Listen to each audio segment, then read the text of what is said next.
January 25th, 1993. Hoffman Estates, Illinois, the headquarters of Sears, Roebuck & Company. Arthur Martinez has been here 5 months. Sears hired him away from Saks Fifth Avenue and gave him one job: save the stores. Today, Sears is about to close 113 department stores, cut 50,000 jobs, and kill the Big Book. The Big Book is the Sears catalog.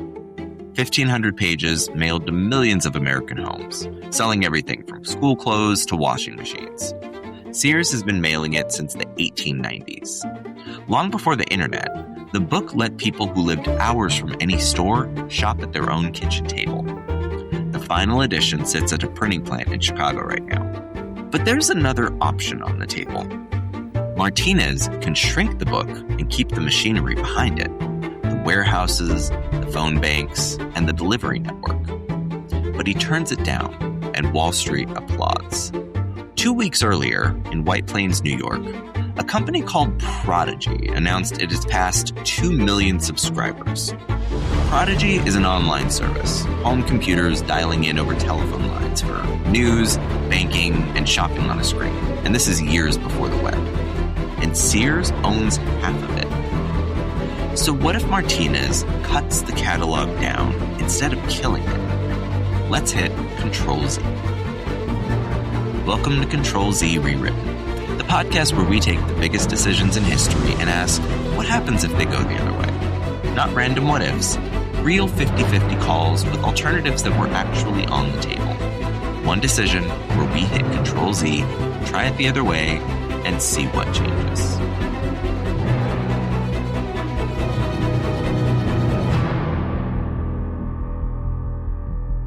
In 1972, Sears started building the tallest skyscraper on Earth. That same year, 3 out of every 4 Americans visited one of its stores, and half of the households in the country carried the Sears credit card. Sales at Sears equaled 1% of the entire American economy, and in the late 1960s, the company sold more than its next 5 competitors combined. Underneath all of that was the catalog. Richard Sears started the business in the 1880s by selling watches through the mail. And within a decade, the book had expanded from watches to clothing, tools, furniture, and farm equipment. And it worked because of timing. Railroads now reached almost every county in America, and a new government program called Rural Free Delivery sent mail carriers directly to farmhouse doors. A family 50 miles from the nearest town could suddenly order a stove, a suit, or a sewing machine and have it arrive by train. Between 1908 and 1940, Sears even sold entire houses through its pages, kits shipped out by boxcar and assembled by the families who bought them. By the second half of the century, a single printing plant in Chicago was producing up to 7 million catalogs a year. But by the early 1990s, the catalog ran at a loss, and so did much of the company around it. When the sales figures for 1990 came in, Walmart posted $32.6 billion. Kmart posted just over $32 billion. And the Sears retail division posted just under. Third place. The company had held the top spot in American retail since 1900, when its catalog overtook a rival mail order house called Montgomery Ward. And now 2 discount chains had passed it in a single year. In 1992, Sears reported a loss of $3.9 billion, the largest any retailer in North America had ever recorded. Most of that came from one-time accounting charges, but the losses underneath were structural. The catalog division alone had lost between $135 and $175 million in each of the previous 3 years. And the corporation was also selling off the Allstate insurance business, the Dean Witter brokerage, and the Discover credit card it had invented only 6 years earlier. Killing the catalog became the most praised move of Martinez's tenure. For more than 30 years, business schools and retail historians have treated January 25th, 1993 as the rare day the company chose correctly. The reasoning goes that the book was a relic, and that home shopping belonged to a vanished rural America. The idea was that no executive in 1993 could have anticipated people buying things through a computer. But Sears had anticipated exactly that 9 years earlier. In 1984, the company joined IBM and CBS Television Network to build a shopping service for home computers. CBS dropped out 2 years in, but Sears and IBM kept going, and they launched Prodigy across the country in September of 1990, and they would eventually sink more than $1 billion into it. Shopping was central to the design from the start. The plan was to charge a low, flat monthly fee, then make its profit on advertising and merchandise sold through the screen. The service already had one success story. In 1989, an entrepreneur named William Tobin opened a business called PC Flowers on Prodigy. He connected the service to FTD, the network of 25,000 local florists, so a subscriber could type in an order and have a bouquet delivered across the country that same day. By the early 1990s, PC Flowers was selling more than $6 million of flowers a year, and it ranked as the most successful storefront on the service. Now, here's where we press Control-Z. It's late January of 1993 in Hoffman Estates, and Martinez reads the two reports on his desk as one problem. The catalog loses money as a printed book. It's produced twice a year and mailed to millions of homes, whether the family orders or not. The machinery behind the book, the warehouses, the phone banks, the trucks, and the credit files on tens of millions of households, they still deliver to any address in America within days. So he decides to split the two apart. On January 25th, Sears announces it'll cut the big book down to a fraction of its size and move the full catalog onto Prodigy. The 113 stores still close, and most of those layoffs still happen. But the paper dies, and the machine lives.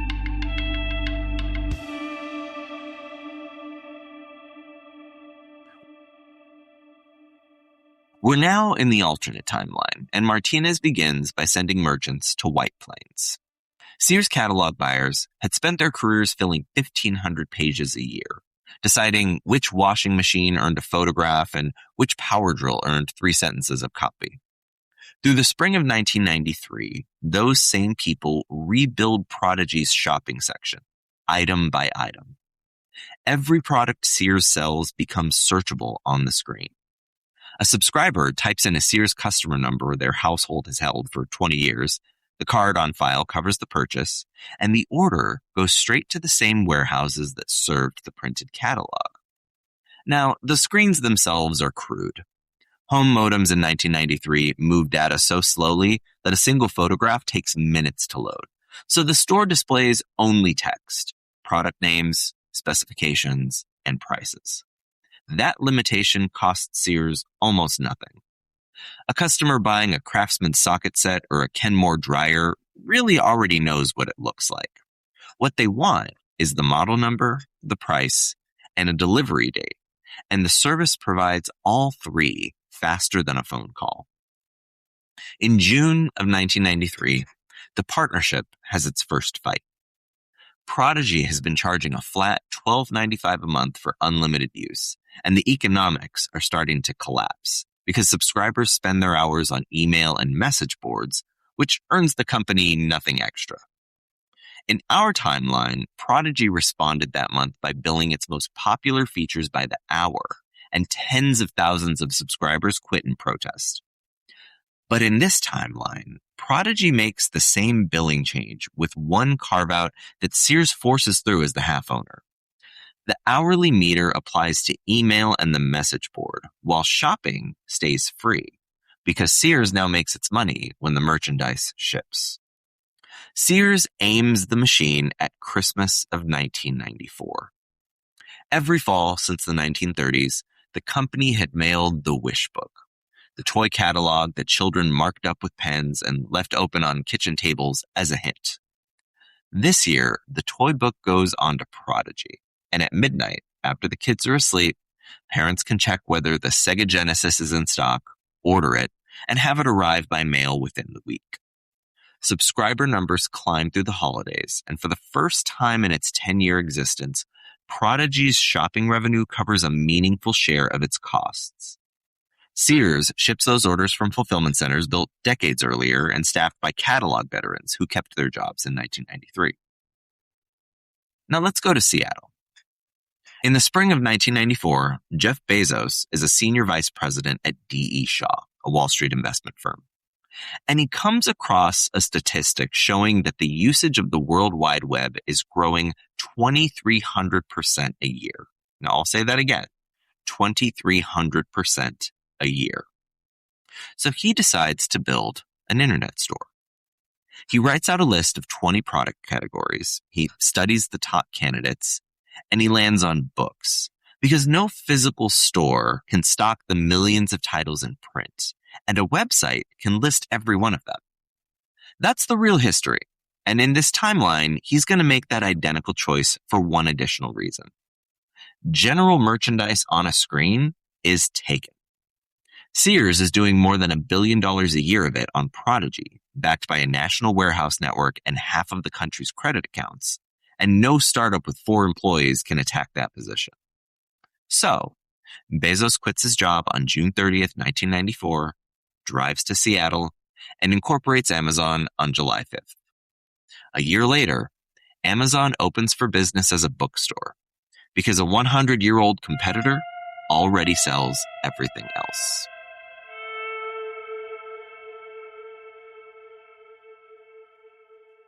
In 1995, the World Wide Web arrives for ordinary households, and it immediately makes Prodigy obsolete.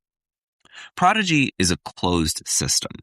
Subscribers dial into one company's computers and see only the pages it built, the way cable customers see only the channels their provider carries. The web is the opposite, an open network where anyone can publish a page and every user can visit it.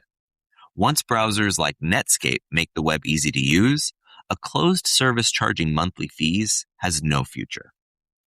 Sears is ready for the shift because the Prodigy operation taught the company how to sell on a screen.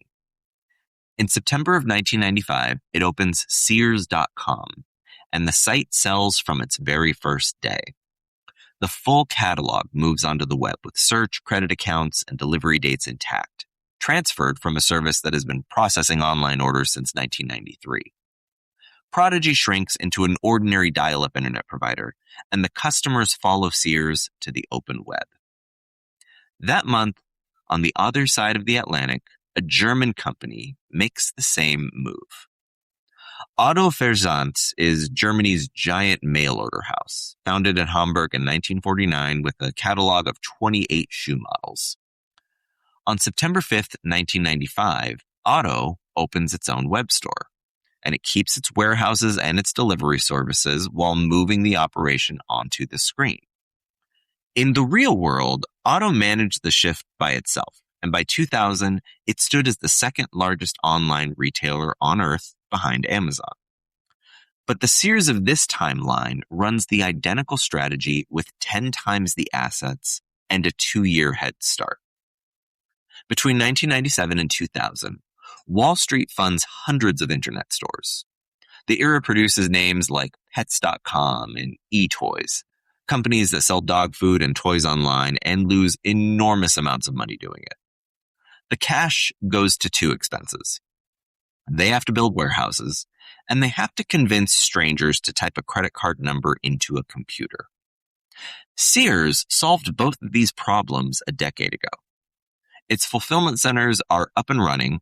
National surveys once ranked it the most trusted economic institution in the country, and more than 50 million Americans already carry its card. Amazon grows through the same boom. It goes public in May 1997 at $18 a share. It expands spectacularly and spends the late 1990s building a national warehouse network with borrowed money. In the real timeline, the company didn't earn a full-year profit until 2003. In this timeline, it succeeds anyway, moving from books into music and movies, because Sears never really wanted those categories, and the old catalog didn't even carry them. So 2 internet giants take shape, with Amazon in media and Sears in everything for the house.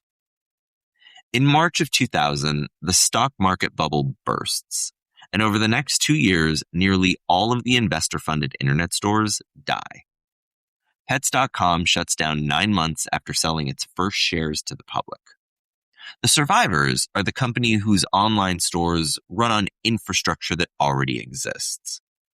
The Sears Internet division earns a profit straight through the crash because its websites send orders into warehouses the company has already owned for decades. Kmart, the discounter that passed Sears back in 1990, files for bankruptcy in January of 2002, after Walmart spent a decade underselling it. An investor named Eddie Lampert, who runs a private fund for wealthy clients, buys up Kmart's debt for pennies on the dollar and takes control of the chain as it comes out of court protection. In our timeline, Lampert's next purchase came in 2005, when he merged Kmart with a severely weakened Sears in an $11 billion deal. He cut investment in the stores. The combined company declined for about 13 years, and the end was a bankruptcy filing in 2018, with about 5 American locations left today. But that plan required Sears trading below the value of its own property. The Sears of this timeline is a growth company with a rising stock price, and Lampert's strategy only works on companies in distress. He makes his money instead by selling Kmart's real estate parcel by parcel and winds the chain down to its last store by 2019. In this timeline, Lampert's retail career begins and ends with Kmart. By 2005, Amazon and Sears have divided American online shopping between them. Amazon runs the media side, books, music, movies, and a marketplace, which is a system that lets outside merchants sell their own products on its website in exchange for a cut of each sale. Sears runs the household side, washing machines, refrigerators, tools, lawnmowers, and furniture. In 2006, Amazon opens a second business with no connection to shopping. The company has spent years building giant data centers to run its own website, and it begins renting that capacity to outside businesses over the internet, a service that comes to be called cloud computing. The division, named Amazon Web Services, grows into the company's most profitable operation. Even with Sears thriving, Seattle still produces one of the most valuable corporations on earth. Sears sells the merchandise that is hardest to deliver. A book ships in an envelope. A refrigerator takes 2 workers, a truck with a liftgate, and an installer who can connect a water line. Sears has employed those crews for generations, and its repair technicians already make house calls across the country. Kenmore Appliances, Craftsman Tools, and Die Hard Batteries, all brands the company owns outright, become the top sellers of American online retail. By the 2010s, the blue Sears delivery van is as ubiquitous on American streets as the brown UPS truck. In 2005, Amazon introduces Prime, an annual membership built around 2-day shipping. Newspapers cover the launch as a catch-up move because Sears cardholders have ordered with 2-day delivery since the late 1990s. Walmart stays the largest retailer on earth. Its supercenters keep underselling every department store in the country, and it spends the 2010s building a website of its own to fight 2 rivals at the same time. Shopping malls empty out in this timeline on about the same schedule as in ours. Sears continues to close weak locations, and by the mid-2020s, it operates a few hundred stores, down from more than 700 in the 90s, with most of its revenue coming through the website. Most of the 50,000 layoffs from January of 1993 happen in this timeline too. Our Control-Z keeps the fulfillment centers open, which saves roughly half the catalog workforce. Those centers hire through every holiday season, and by the 2010s, they employ more Americans than the big book operation ever did. In 2020, the pandemic closes stores nationwide and pushes tens of millions of households into ordering everything online. In our timeline, the biggest winners of that surge were Amazon and Walmart. In this one, Sears takes a massive share, and its installation crews spend 2 years carrying treadmills, freezers, and home office furniture through American doorways. Today, in 2026, Sears runs its online empire from the campus in Hoffman Estates it opened in 1992. The skyscraper the company began building in 1972 still carries its name. In our timeline, Sears had moved out in 1992 with the naming agreement lapsed, and in 2009 the rights went to Willis Group Holdings, a London insurance broker. In this timeline, the company renews the rights every decade, and the tallest building in Chicago keeps the name it was built under. The Big Book survives as an app. The icon shows the cover of a catalog, and the software behind it lists every product the company sells. Richard Sears mailed his first watch 140 years ago, and the company still sells to Americans who have never set foot in a store.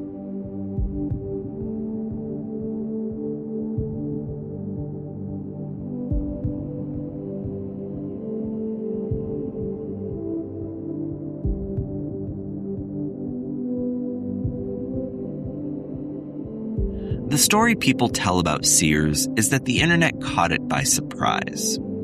In that version, an old paper company got run over by a technology its executives never saw coming. The timeline we just walked through shows the opposite. Sears saw computer shopping coming 9 years before Jeff Bezos read his growth statistic, and it spent more than $1 billion preparing. In January of 1993, the company owned a delivery network reaching every address in America and the largest online service in the country at the same time. The two assets sat in separate states, run by separate teams, reported in separate columns of the budget. Martinez understood what he was ending. At the announcement, he told reporters, "This was a very difficult decision because the catalog is our heritage. It's how Sears started." He said that, and then he ended it anyways, because the heritage lost $135 million a year, and his job was the stores. And Wall Street agreed with him. Analysts praised the decision within hours, and one of them singled out the choice to eliminate the catalog rather than shrink it as proof that management was finally serious. That grade held for 3 decades. Of all the moves Sears made during its long decline, killing the Big Book is the one that business schools still file under discipline. In the spring of 1994, a year after the final Big Book mailed, a 30-year-old senior vice president at a Wall Street investment firm wrote out his own list of products that could be sold through a computer. He chose books, he drove to Seattle, and he started building the company Sears had already been twice. The real Sears eventually recognized what it had thrown away. In 2002, it paid $1.9 billion for Land's End, a Wisconsin clothing company that sold through the mail, with warehouses and phone banks of its own. 9 years after dismantling the biggest catalog operation in America, Sears bought a small one back at full price. Decisions don't get do-overs, but on this show they do. If you like the show, please rate and subscribe wherever you happen to be listening. It helps other people find us, and it allows me to understand whether they're actually enjoying it. Until next time, I'm Kevin Perez Allen. Thanks for hitting Control-Z with me. Control-Z Rewritten is hosted, written, edited, researched, and produced by me, Kevin Perez Allen. If you have a coin flip decision from history you'd like to see reversed on a future episode, find the show on YouTube at CTRL+Z Rewritten, all one word, and leave a comment.